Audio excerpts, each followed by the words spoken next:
चला तर मंडळी, आज मस्त असं झणझणीत चमचमीत कोल्हापुरी बेत बनवूया. तर त्यासाठी इथे मी मोड आलेली मटकी घेतलेली, 2 ते 3 कप यामध्ये मी पाणी घातलेलं, चवीनुसार मीठ घातलं, थोडीशी हळद घातली, थोडंसं तेल घातलं, मस्त असं मिक्स करून घेतलेलं आणि झाकण लावून कुकरच्या आपल्याला इथे फक्त 2 शिट्ट्या करून घ्यायच्या आहे. त्यानंतर इथे मी काही खडे मसाले घेतले, धने घेतले, जिरं घातलं, छान असं खमंग भाजून घेतलेलं. अर्धी वाटी इथे मी किसलेलं खोबरं घेतलं, ते सुद्धा मस्त असं भाजून घेतलेलं.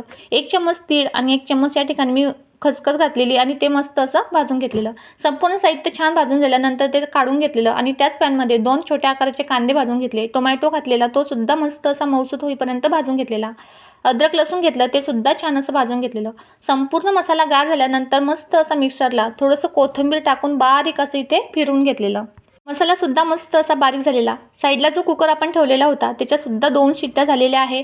बऱ्यापैकी इथे आपली मटकी शिजलेली आहे. आता आपण इथे फोडणी करून घेऊया. तर त्यासाठी इथे मी मोठी कढई ठेवलेली, त्यामध्ये आपल्याला 2 ते 3 पळी तेल घालायचं.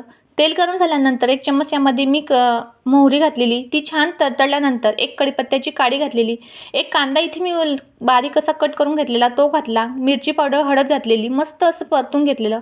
जे वाटण आपण बनवून घेतलेलं ते यामध्ये घालायचं, मिक्स करून घ्यायचं आणि झाकण ठेवून 2 ते 3 मिनिट इथे मी मसाला शिजवून घेतलेला आहे. 2 ते 3 मिनिटांनंतर तुम्ही बघू शकता मस्त मसाला शिजलेला आहे, छान त्याला तरी आलेली आहे. आता शिजवून घेतलेली मटकी आपल्याला यामध्ये घालायची.